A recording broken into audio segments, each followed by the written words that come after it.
আর এত বড় সাহস আমার কোম্পানির টেন্ডার রিজেক্ট করে? এরকম চিৎকার চেঁচামেচি করতেছেন কেন? কেন চেঁচামেচি করছো তুমি বুঝতে পারছো না? কেন আমার ক্ষতি করার চেষ্টা করছো?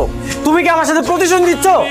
প্রতিশোধ? কোম্পানি যারা যোগ্য মনে করছে তারই প্রজেক্টে ওনাকে ধরে ঘাট ধাক্কা দিয়ে রাস্তায় ফেলে দিয়ে আসছো।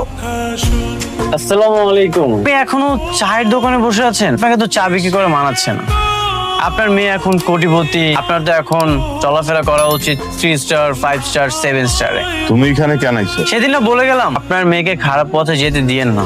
খোঁজ খবর রাখেন আপনার মেয়ে। ওনার জন্য আপনি কাজটা পাচ্ছেন। ফকিন্নির বাচ্চারা যে কেন ধন্যবাদ দিব সেটাই তো বুঝতে পারছি। আমার মনে হচ্ছে যে এত বড় একটা কাজ আপনি তুলতে পারবেন কিনা আমি জানি না। কি বলছেন স্যার? আমি অবশ্যই পারবো স্যার। অনেকের কাছ থেকে হাতাইয়া সম্পত্তি নিছেন, যেই বাড়ি এখন দখল ভোগে আছেন সেই বাড়িতেই নিয়ে যাবে খোলামেলা করে। তো ঠিক আছে, তাহলে চলুন। আমি ওনাদের কোম্পানির কাজটা পাচ্ছি, আর কাজটা পাওয়ার জন্য ওনারা আমাকে দুটি শর্ত দিয়েছে। কি শর্ত? ম্যাডাম আপনি বলেন। শর্ত বেশি কিছু না। শর্ত হইল এই যে আমার পায়ের জুতাটা দেখতেছেন,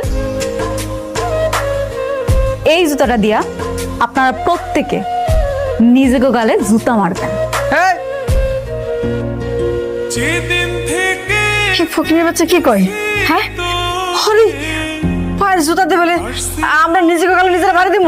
অবশ্যই ওরা মানবে। ভাবি আপনি একটা কাজ করেন, আপনার পায়ের জুতোটা আমাকে দিন। ভাবি? রাতুল সাহেব, আপনি না আমার ভাবি ডাকতেন না। এটা দিয়ে আপনারা প্রত্যেকে এই জুতাটা দিয়ে এক এক করে নিজেদের গালে মারান। নিন।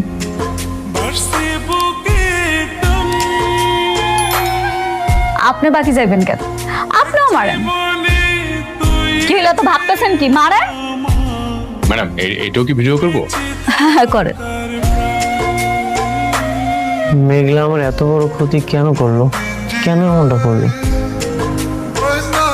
যে মেয়ে তোমার এত বড় ক্ষতি করেছে তাকে কেন এখনো ডিভোর্স দিচ্ছ না?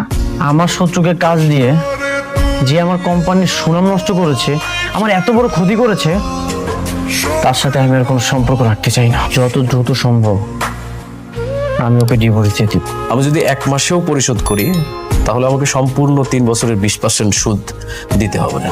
আবার যদি আমি 3 বছর পরেও পরিশোধ করি তবুও আমাকে 20% সুদ দিতে হবে, তাই তো? তো ঝামেলা চাই না। This is one way road. তোমাদের গাড়িটা রং সাইড আছে, তোমরা গাড়িটা পিছাও।